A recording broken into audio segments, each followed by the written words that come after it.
Hi,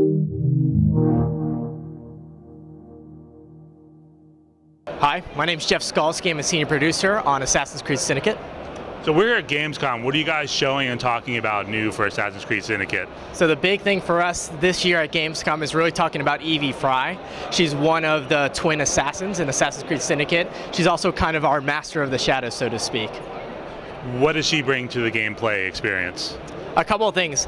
Not only does she have kind of her own storyline through the game, Jacob has one path, she has another. They have two different ideas of how to liberate London and give it back to its people, but she also has her own unique skills as well. So she has some skills you can kind of specialize in that Jacob cannot, so they each have their own skill tree, so it's really up to the player how they want to choose to play both Jacob and Evie. What are some of those skills? One of the ones we're showing here at Gamescom is this chameleon skill, which basically allows Evie to kind of become one with the environment. She controls her breathing, and she's practically invisible. She's obviously not really invisible in the world, although when you play the game, you'll see like a visual effect on her and it makes her kind of go transparent, just so you know clearly you're completely not trackable at that moment. So it's a great way and something you get to leverage as you unlock it. It's one of the higher level skills that we're showcasing here. Talk a little about the different ways that the differing views of how to free London between Evie and her brother.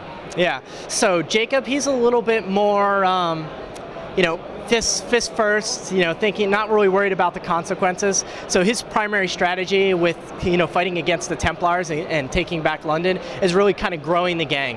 And he has this whole thing where he's trying to rally the rooks, so then he can kind of fight back using the street against the Templar.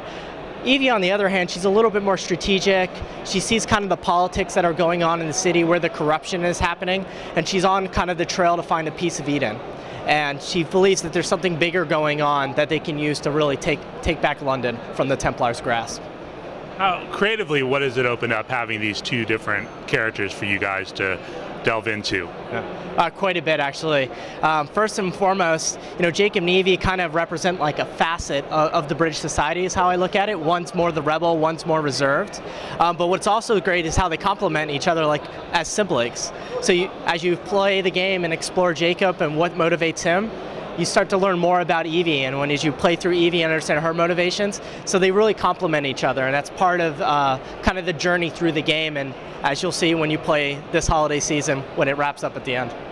What's it been like exploring this time period, and talk a little about the London people will be exploring? Yeah. It's fascinating, to be quite honest. There was quite a bit about the time period I didn't know about until we started this project, but it's Victorian London. It's at the height of the Industrial Revolution in 1868. There was so much going on, and really what's been fascinating for me is just seeing the things that were happening back then, how they impacted our lives today.